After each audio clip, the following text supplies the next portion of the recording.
You have to teach your brain with a mind shift on what you'll gain. So that's what you did. Let's not jump over that. That's a huge mind shift right there. You said, okay, I don't want to drive 30 to 45 minutes. This sucks. And you had this negative mindset for a while, to the point where your husband said, who are you? But then you said, okay, this is what I tell myself.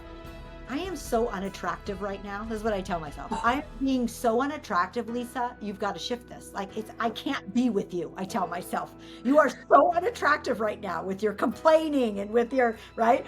So that's the point you got to. You allowed yourself to complain, turn into this negative mindset, and then you couldn't be with yourself. You're like, I am so unattractive right now. I have got to shift this. Hey, everyone. Welcome to another edition of the Mind Shift Show with Lisa J. I've got a really cool guest on today who I just love and adore. Her name is Melissa Crout. Hi, Melissa. Welcome, welcome. Hi, Lisa. How are you today? I'm doing so good. I'm so excited for our listeners to get to know you and get to know how you've applied mindset to your career and to your life. I love your story because Melissa works at everyone's favorite store.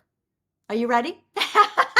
People are going, oh, is it Nordstrom? Is it Costco? Is it, no, everyone's favorite store, at least here in California, it's Trader Joe's. Trader Joe's. Yay. Yeah. I'm so happy that you said yes to be a guest for my podcast and to have my listeners really get to know what corporate America is like, and maybe even inspire some of our listeners who are in corporate America to really balance their own well-being as you did. I love your story. We're going to get into it. So let's jump into talking about you. Talk a little bit about you work for Trader Joe's, and first and foremost, what's so great about working for Trader Joe's and why does everybody love that store? It's funny that you said that.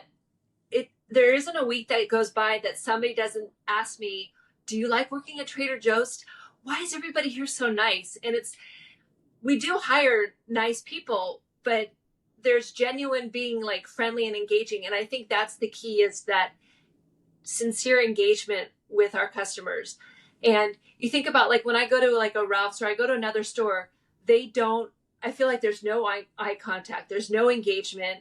If you ask them where something is, they just point to a number down the the store. And at Trader Joe's, we don't have aisle numbers because and I'm sure you've experienced this, if you say, oh, where's the peanut butter? I'm going to walk with you and I'm going to show you where the peanut butter is. And while I'm walking with you, I might ask you a question, and I might, you have children, and I love children. And so I'll ask moms about, like, there's a new baby, and I'll ask, oh, congratulations. Or if they're due soon, I ask them when their due date is. And we get to talk about like what that looks like. And I get to share my story of being a mom. And so I'm just always, that's my own personal nature, is to be an engaging person with the customers. And so I think that's what sets us apart from any other store. I mean, even any retail, like the Gap, like at the checkout stand, because we're standing there for like sometimes 5 to 10 minutes, bagging and doing stuff. That's time for a conversation. And a lot of times you don't have that opportunity to have a conversation with a complete stranger. And I think that's a trademark of Trader Joe's. People actually expect to be asked a question or how their day is going. And I mean, it has led me to some wonderful conversations, and I try to remember people's names. I've even asked, like, can I give you a hug? Like, they've shared something really intimate or something really personal that they're not having a great day in something, and I just ask if I can hug them, and they usually let me. And so it's kind of a really unique place. I feel really honored to get to work at And is that right in the training, Melissa? When you're hired, you have that training on how to engage with people? I don't know if the training, what it says is always be looking out. So because we're always putting product up on the shelf. Always be looking out. So and they did a whole thing like, okay, like walk through the store if you were a customer. So if I'm a customer, am I seeing a worker whose head is down, or am I seeing somebody who's up and like ready to receive, like, oh, do you have a question? Even when I'm walking in the store and I see somebody who looks lost, A lot of people look lost in Trader Joe's, and I'm like, is there something I can help you find? And I'm always constantly like, what can I help you find? What are you looking for? And so it's just that being open and available to other people and what their needs are. So it's other centered. It is the culture of Trader Joe's, other centered. So Julie Green is in my authors program. She wrote her book on how to recreate yourself and find joy after loss. Her son committed suicide and she lost her 19-year-old son to suicide. And she said when she was just like 3 weeks out from this horrific news, she went to Trader Joe's. And she had to go grocery shopping. And she went to Trader Joe's and she said that the sales clerk, a gentleman, looked at her and said, you look sad. Are you okay? And Julie just started bawling. And then Julie told the clerk what happened. And the clerk said, stay right there. And he went to the florist department and he put together a beautiful bouquet of flowers and brought it to her and said, may I give you a hug? So this is the culture of Trader Joe's. And Julie Green put that in her book. It meant so much to her. Yeah, that's huge. And I've had those conversations with people who I can just see like the tears are brimming up in their eyes, and they're, we try to go through this world and we keep our emotions in check, but sometimes you just can't help it. They are going to overflow. And I have been witness to people who, let's get that person some flowers. Let's, whatever it is. And that's just so special. Yeah. And I really feel like working at Trader Joe's, it's my ministry. Like I worked at, you might want to ask me another question, but coming to Trader Joe's, I worked at a summer camp for 8 years, loved it. But then COVID hit and we had to stop. We couldn't go do camp that summer. And I did unemployment for a month and I was so bored. I did all the paint by numbers and all the cross stitching and all the things, puzzles I could do already for the last 6 months in COVID. And now I'm supposed to do it another month. And I'm like, and my husband and I were talking like, do I want to go back to working for the camp or do I want to work? And that was that talk about a mindset shift. Like I wanted to work someplace that I could be more available for my mom. I wanted to work less days a week so that I could be open to be of aid to my mom as she gets older. And I thought like, where's the place that I love Trader Joe's? Like I didn't know I was going to love it as much as I do. It fits me so well. I'm also super anal retentive and I love straightening all the products in line. My husband's like, I'm so glad you do that because you've taken the stress out of being at home. I don't have to straighten up as much at home because I get to organize and straighten up at Trader Joe's. So he's like, you are in the perfect job. And so when I thought about where would I want to work, Trader Joe's is what came up. And so cool. It's been a great. So that was 2020. 2020. Yeah, just weeks into COVID. And so you actually interviewed for Trader Joe's during COVID and got the job? Yeah. So, COVID started, in March and everybody was like locked down and everything. So I started in October because the camp, we worked through the summer just having to tell families that we weren't going to have camp and having to deal with all that stuff.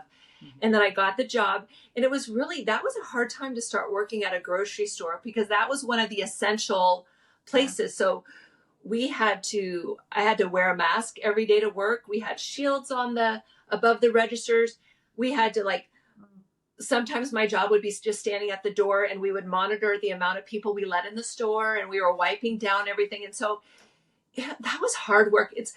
Trader Joe's is a very physical job. So to have to be physical and have a mask on your face was really, it was exhausting. It was exhausting work, but I was sure glad when we got to lift all those bands and take that off.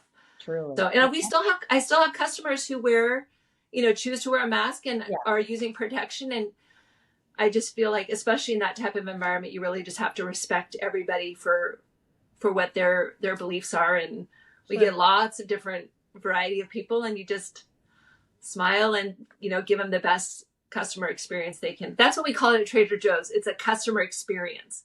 How is Sure. that monitored? Like, do you have in the back room or in the employee lounge, do you have like the one, number one person for customer service? Like, how is this monitored and celebrated in Trader Joe's? Um, we don't have something in the back because I think that would be too like um it might be pointing out, oh, you're doing it, but you're not doing it. But Mhm. it's celebrated, and we have by yearly or twice a year we have reviews, Mhm. and they're very thorough reviews, and they discuss lots of different. One of the aspects, it's not only how you're working, but one of those is customer experience. Yeah. You're either at Trader Joe's, you're on the product team, so you're putting up their product, or you're on the customer experience team, and that would be being on the register. I might be walking around the store and asking people, are they finding everything okay? But we want a customer to, from the time you walk, you're parking your car in the parking lot, you're in the store, and by the time you're walking out, we want that's the whole customer experience. You might have a great shopping experience, and then at the very end, something doesn't something isn't well. Like when I'm pulling carts in from around the parking lot, I'm going out there, and if you're putting your groceries away in your car, hey, let me take your cart for you. Yeah. Somebody doesn't have to walk back and take their cart back. And it's like that was the last experience they had with a customer or a team member.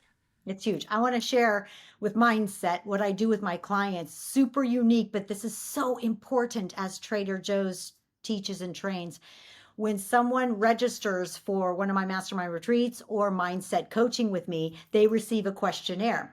Last year, I started including personal pictures of my clients inside the questionnaire. Mm. I don't even know them, but you can find pictures and images on Facebook, on Instagram. And that little touch that I took the time, my staff and I took the time to include personal pictures in each Hmm. questionnaire. And then it said, hello, Melissa, or hello, Susan, not just, hey, friend, or like I used to do. I actually personalized all my questionnaires. So every step of the way, my customer experience, my client experience is Hmm. personalized and customized.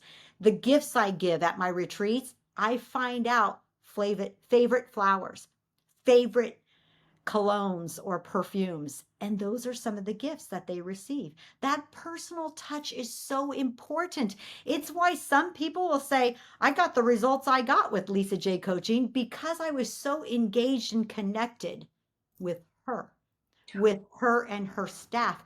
That's what Joe's does. And I love it that it is a customer experience from the minute they open their car door to start walking towards the front door till they're out back into their car. That's the customer experience. And how can we make that stellar?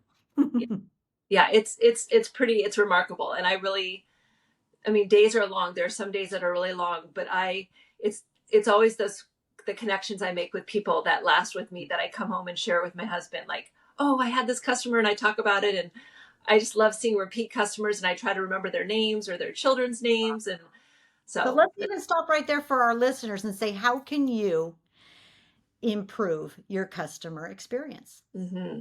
The ideas that Melissa just shared about Trader Joe's, from some of the ideas that I just shared for Lisa J Coaching. What can you do to really enhance your customer experience, your client experience? Jot it down right now. There's your first to do with this podcast show. That's your first idea of, yeah, customer experience, and maybe even start that customer experience in the prospecting. How can you Mm. actually even include that in the prospecting? Every single one of my clients get an immediate gift from me as soon as they register, and it's in the mail, snail mail, because too many gifts are sent, via email or electronically. No, I want them to open a gift from me in their mailbox or from their mailbox. So all these ideas. So listeners, how can you increase or enhance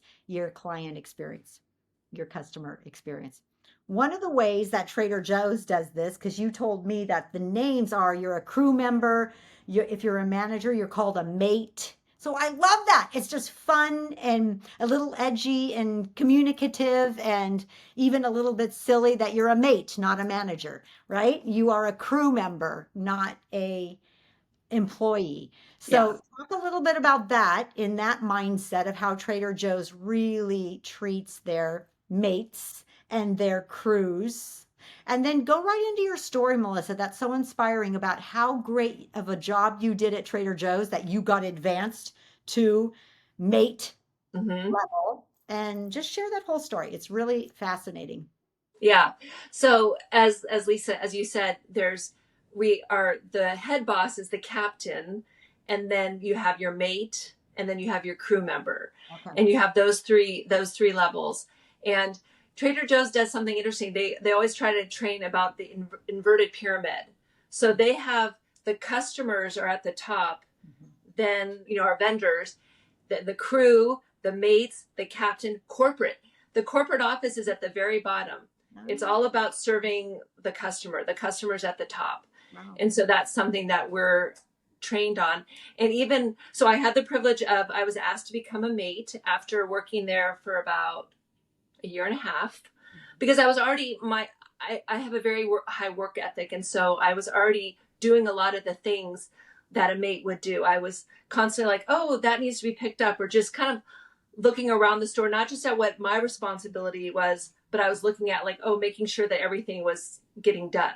Okay, we got to stop right there. There's our tip number two from Melissa Krause.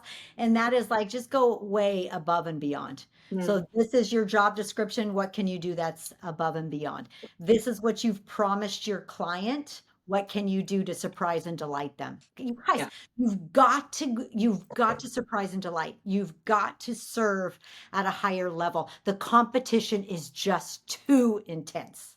So I love that Trader Joe's in their culture is very aware that we have inverted the ice cream cone and corporate is at the bottom and that customer experience and how can we enhance it is at the top. Even our employees are above the corporate level. So how are you with your employees? Boy, am I learning that right now, Melissa. I shared with you the other day on the phone that I have hired 7 new employees over the last quarter. And as I'm now even more of a boss, I have seen that I'm not a great boss. Like Mm-hmm.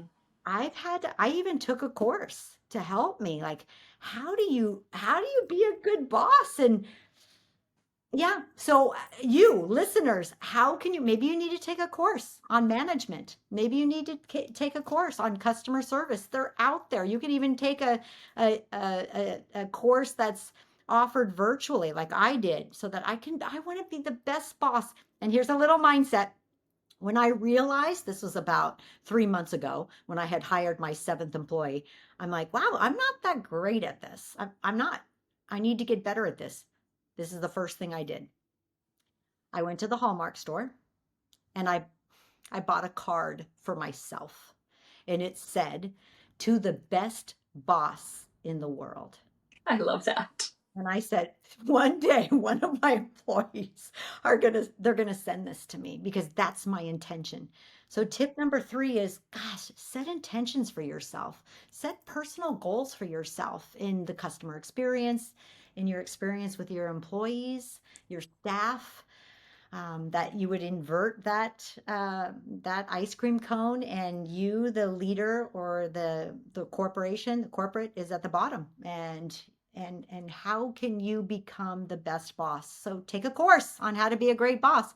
So I bought myself that card first, and of course, as serendipity will have it, I so believe in the fortuitous. I so believe you set an intention. My intention is to get this card one day that I'm the best boss in the world.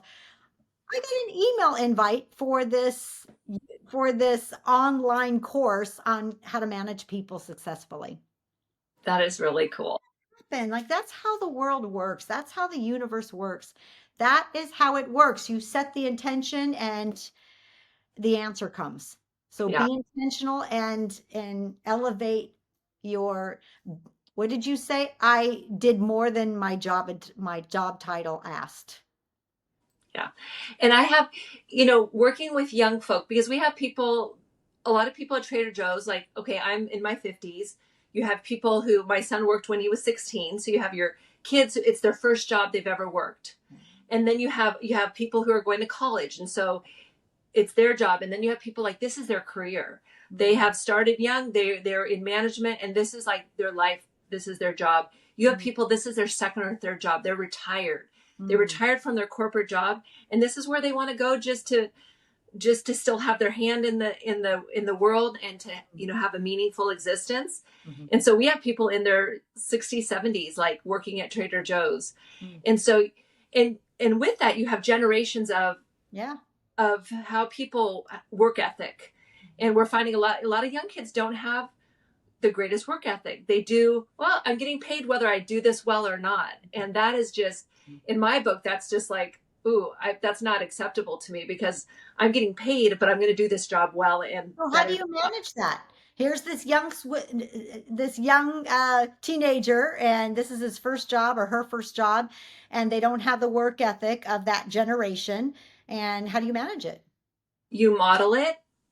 You encourage. If I saw somebody doing something, even when I wasn't a manager, but I saw something like, hey, you can, like, this is a more efficient way to do it, and it's just that it's the encouragement, and it's not being dogmatic, and it's not being like, I'm bossing you. And one thing I was going to tell you about that inverted pyramid, and it being when I was a mate, what we would ask people is, hey, Lisa, what are your ideas? So instead of me telling you what to do, I wanted you to tell me, and I offered you the opportunity to give me your ideas, because Trader Joe's, like, there's no rules where things are in the shelves. So if you think it's better if the taco shells are over here, it's like, oh, what a great idea. Let's do that. And I'm going to listen to you, and I'm going to help make that change because you gave me that idea. Any of the crew members can share that thought? Oh, always. They're encouraged to do so. Wow. Encouraged 100% to give ideas. And okay, so let me ask you something, kind of playing the devil's advocate. Isn't there research of where you should put things on the shelf? And why would Trader Joe's go against research for sales? We don't have, so if you go into a normal grocery store, you might have like Coca-Cola is like right in the front, or certain things seem like they have really good shelf space, and then some things are at the bottom. Yeah. So, but what happens is, and you may not know this, is Coca-Cola charges the store, or the store charges them for shelf space. I want to have premium shelf space. But so that means if Coca-Cola is having to pay for that, the cost is going to now go to the customer. And the way Trader Joe's keeps their prices down is because we don't have any middleman. You don't see Gatorade coming in, and if you go to a store and like the Coors Light or the beer, they're putting their own product on the shelf. They're coming and make their cards, Hallmark cards. You have a card person coming and putting their product on the shelf. We put the product up on the shelves ourselves. And so there's no outside company other than Trader Joe's that's providing that. That is so cool to know. It makes me love Trader Joe's even more. I didn't know that. That's why our prices are so reasonable, because our eggs have never, like, our price of eggs has never been raised. I think it was in the newspaper, bananas finally went up like 3 cents. Our banana price hadn't gone up in like 20 plus years. And so we just try to keep our costs low on one side so that the savings goes to the customer. We don't do coupons. You notice that we don't do coupons because you're already getting a great savings. And so, interesting. As far as product goes, I mean, there is a common sense of where things go. And you might go into your Trader Joe's like, wait, that was just over there. Why did it get moved? And I asked my manager one time why she did that or why they do that. And it's sometimes it's to throw you, the customer, off your game a little bit. Because if you don't know, if you always go to the same spot, you're never going to see all the other products that are available. But if I move marketing technique. Right? So you might have to ask somebody, hey, where did that coffee go? Yeah. Let me show you. But in the meantime, you're seeing other stuff that might have been on the shelf that you used to.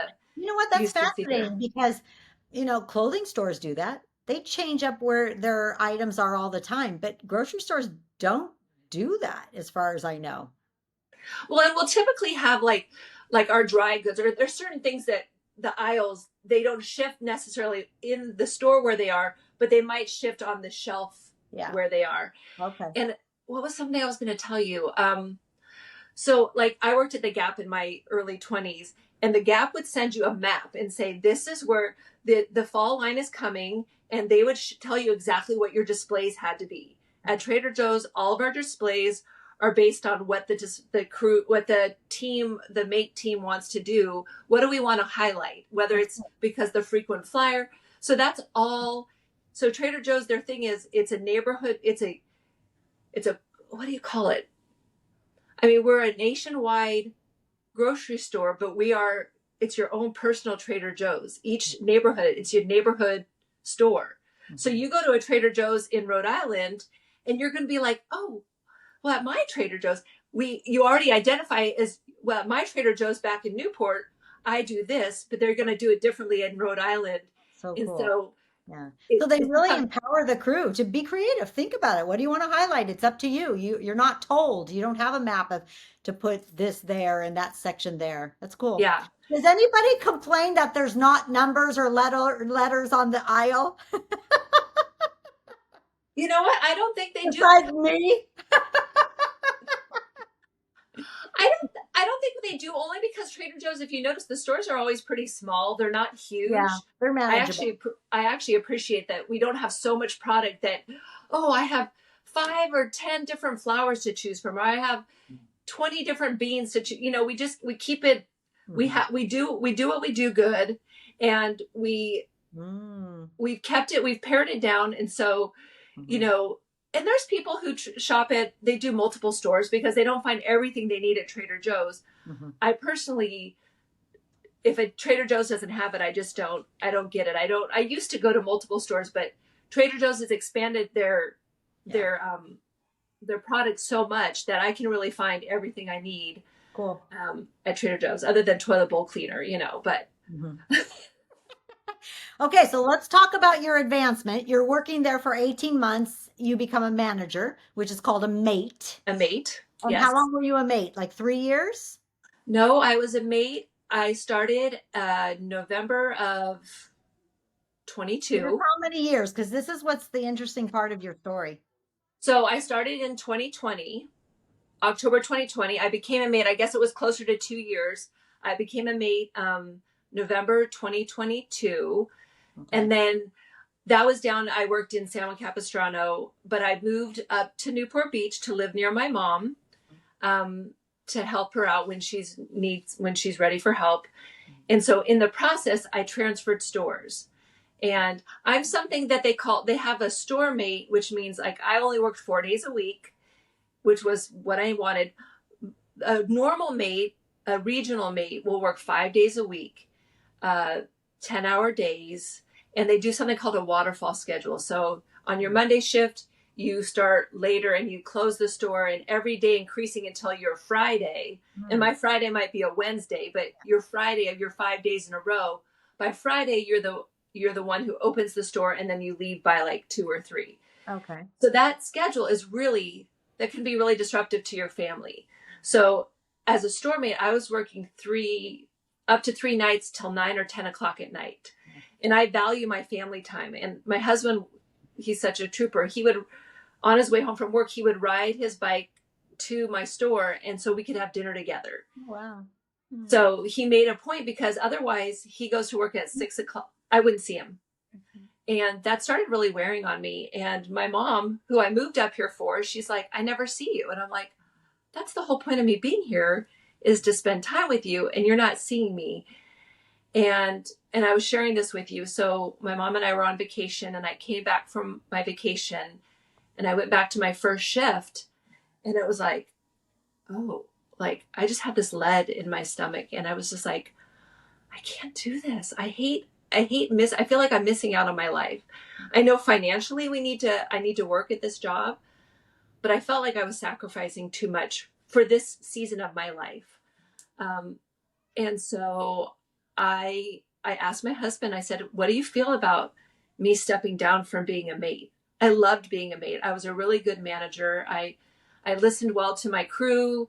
I gave good instructions. That two-way street of communication, and I did my job really well. And so it was really hard. It's like, but in my gut, it was like, I felt, I won't say I was dying. It wasn't that dire, but I just definitely felt like this heaviness Mhm. came over me of like, and it was fast. Like I thought it was fine. I walked into work thinking this is great. And I was like, I can't do this anymore. And so I asked my captain, or I talked to my captain about, I'm like, I think I need to step down. What you shared with me that I find so fascinating is you were at work as a manager, as a mate, and you didn't realize that anxiety level was affecting you. You didn't realize that the work schedule was affecting you. You didn't realize that it was affecting others, your family, your mom, until you went on vacation. And that has happened for so many of my clients, Melissa. Mm, It's that they'll take 3 days off or they'll take a week off. And then it's that coming back, they realize, I am not happy. And it is so true that the human condition is to suppress. mm, We suppress and we don't really tell the truth because we don't realize the truth. This is all subconscious that yeah. this so I think that's what happened with you. You didn't even realize how, let's say, how miserable you were at that management job. And here's a job that you love. Here's a company that you love. And then you were in a seat on the bus that wasn't best for you. So what'd you do and what happened? Yeah. So How did you have the courage to do that? Do you know how many people watching this show right now who want to change positions at their current job or they want to quit, but they don't have the guts to do it. They can't. They yeah. really believe they cannot. That's their mindset. So did you feel that way? I cannot, or how did you have the courage to even open the conversation with your boss that you want a different seat on the bus? You want to That's a, change your work schedule. I love that. I love that you said the seat on the bus. Mhm. Um, because I had gone on other trips with my mom and I'd come back, and it's always hard to go back to work after you come back from vacation. So I had to really ask myself, is this just like I've been on vacation and now I'm in a, like, I have to be back at work and woe is me? Or is this deeper? And it, as I started thinking in my head, I'm like, no, this is deeper than just that I'm bummed to be back at work. But for me, it was really, I had to, not, I felt like, I felt guilty. Like, am Mm. I allowed to like change my job? Am I allowed to want, um, more for myself and to give myself permission? And honestly, my husband was a huge factor in it because he gave me permission. He's like, Melissa, if you need to leave Trader Joe's for good, like if that's not where you need to be, then we'll find, like, you'll find something else that you needed to go. And I'm like, but I love Trader Joe's. So I didn't want to get off the bus, as you said. I just wanted, I'm like, what would my ideal would be, you know, if I could work 3 days a week, if I could just be like, you know, clock in and clock out and not have that responsibility, because I had a lot of responsibility. Um, and so when I asked my manager, I said, this, you know, this is what I want to do.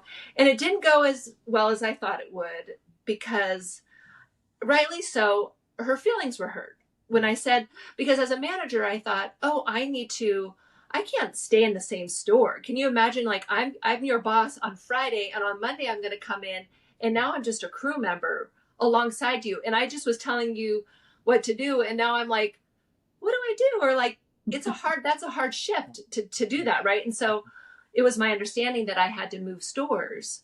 Um, and my captain, her feelings were hurt, rightly so. I just wish things had been a little different. So she's like, when do you want to start? And I'm like, well, like within the next few weeks, I would like to make that change, because I really thought, I'm like, I can't stay doing this for much longer. And so she like immediately was like, well, I've cleared your schedule and you can start as of like next week. And it was like, oh no, that's too soon. I have to find, and when I was a manager, they helped facilitate my transfer. Well, now that I was going to be a crew member, it was up to me to see if another store could take me. And the stores that were closest to me, the next closest stores, they weren't taking anybody. And I felt rejected. Yeah. And here it's like, this is the company that I love and I choose to work here. And now they're saying, sorry, we don't have room for you. Yeah. And that was a real hard thing on my esteem. And so I went back to my other captain. I was like, well, it looks like I can't go to the other store, so I'm going to have to stay at the store that I was at. And she's like, nope, you're going to have to leave. Another rejection. This is when I made that decision days ago to choose myself and my family. I didn't expect that I was going to be rejected in all these like different places. And the clock was ticking because I was going to have to, like, Friday's your last day. And so I had to, like, I was going to have to start like the next week at a store. And I'm like, I don't want to drive. Like, we've always chosen where we've lived and where we've worked based on like quality of life. My husband and I, quality of life is really important to us. And I know a lot of people can't make those decisions. They have to live someplace and drive a long way to where they work. And I understand that, but thankfully we haven't had to do that. And I didn't want to drive 45 minutes to get to work every day. That's a waste of time. That defeats the whole purpose of spending time at home with my family. And so thankfully I got a job. I work at the Irvine store on Walnut and Culver. And they were like, oh, we would love to have you. People are going to go into the store and look for you now. You know that. I hope so. And they were so, we want you. And then one of the maids called me and like, I understand you want to come to our store. What do you want for your schedule? And they worked with what I wanted for my schedule. And they were just so like joint, like, you're part of the team.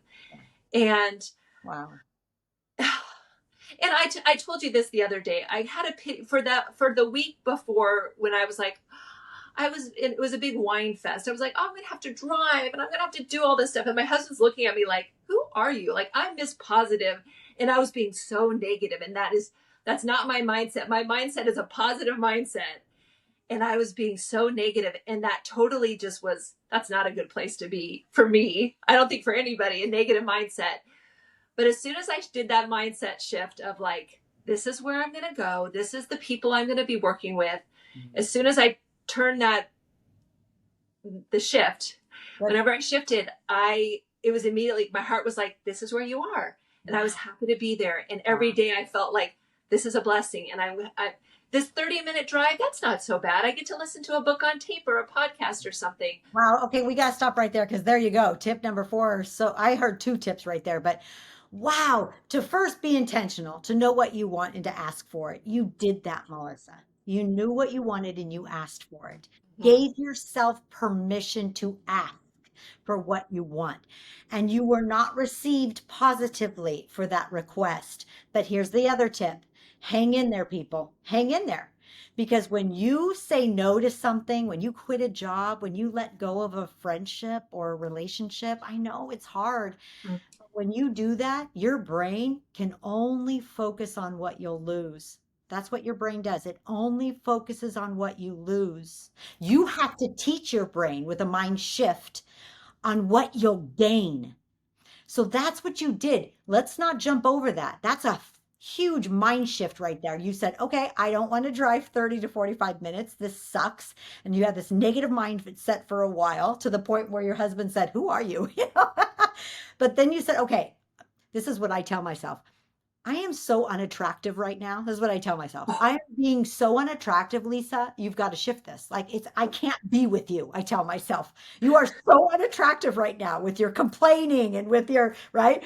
So that's the point you got to. You allowed yourself to complain, turn into this negative mindset, and then you couldn't be with yourself. You're like, I am so unattractive right now. I have got to shift this. So listen, you guys, what Melissa did is she made a conscious choice to tell her brain to make that mind shift.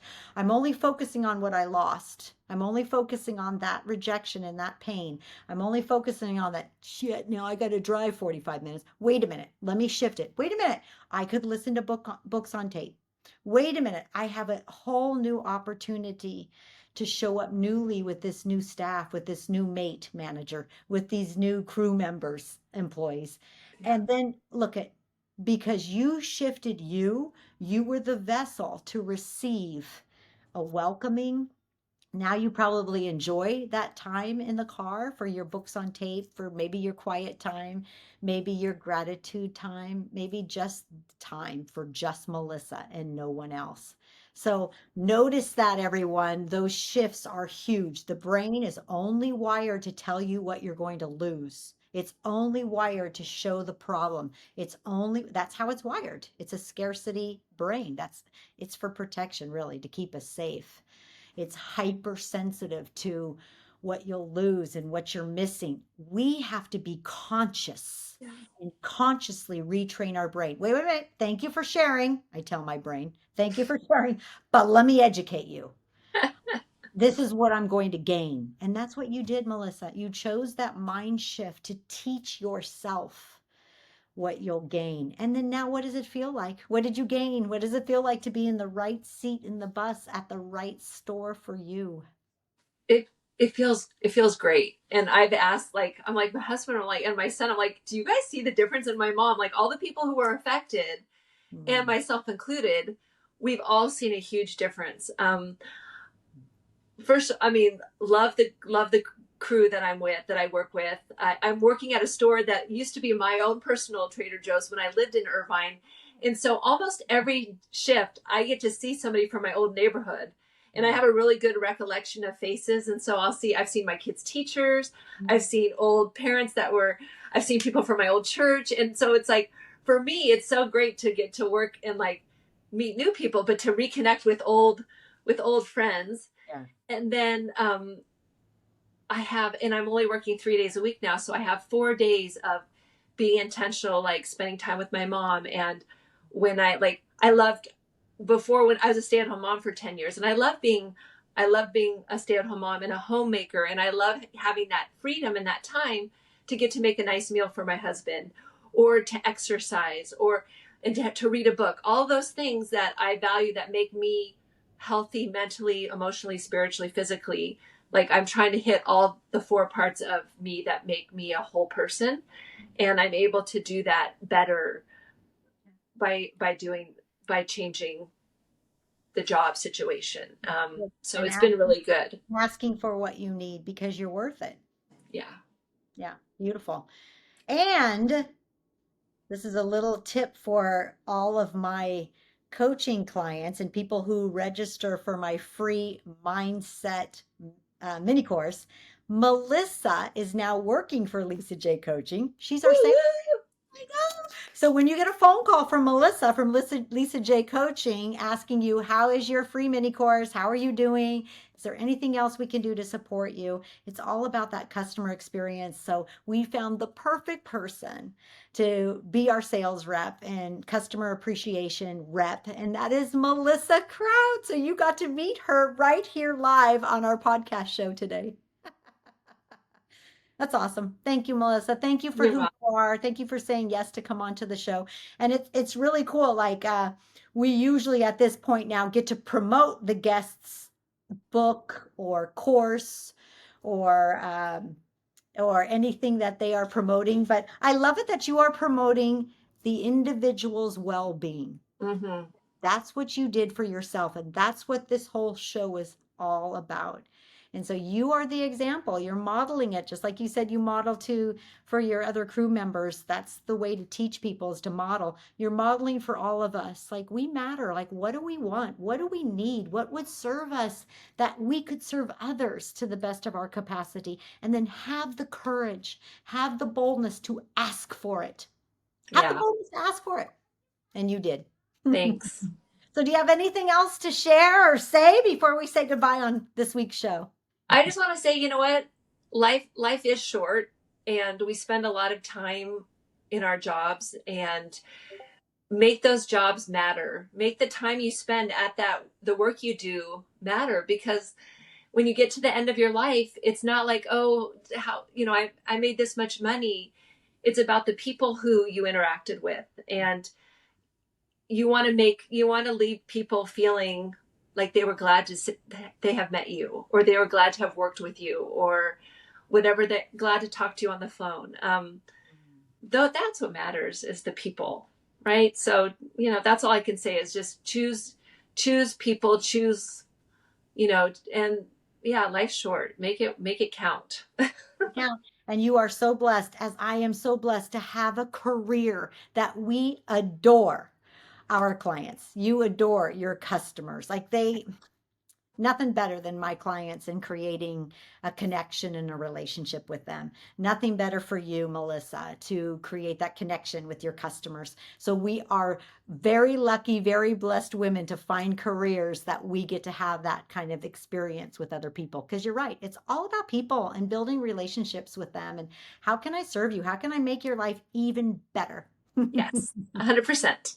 And I hope that this show made your life even better. Thank you so much to Melissa, and you will be hearing from her when she calls you as our sales rep for Lisa J Coaching. Thanks again, Melissa, for being on the show.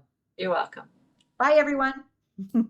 Are you ready to learn a formula to help you stop being stuck in fear and level up your productivity? To go from being overwhelmed to a high performer? To turn your scarcity mindset into an abundance magnet? Then you want to come to the Mastermind Retreat in Tuscany, Italy. You'll enjoy 6 magical days immersed in the beauty, the culture, the richness of the Tuscan countryside, Florence and Siena and San Gimignano. You'll mastermind with other like-minded people in a 13th century castle as you apply my Mindset Reset formula to recreate yourself, your business, and your life. There's only 2 spots left. Get registered today at lisajcoaching.com/retreats. And I'll see you in Tuscany.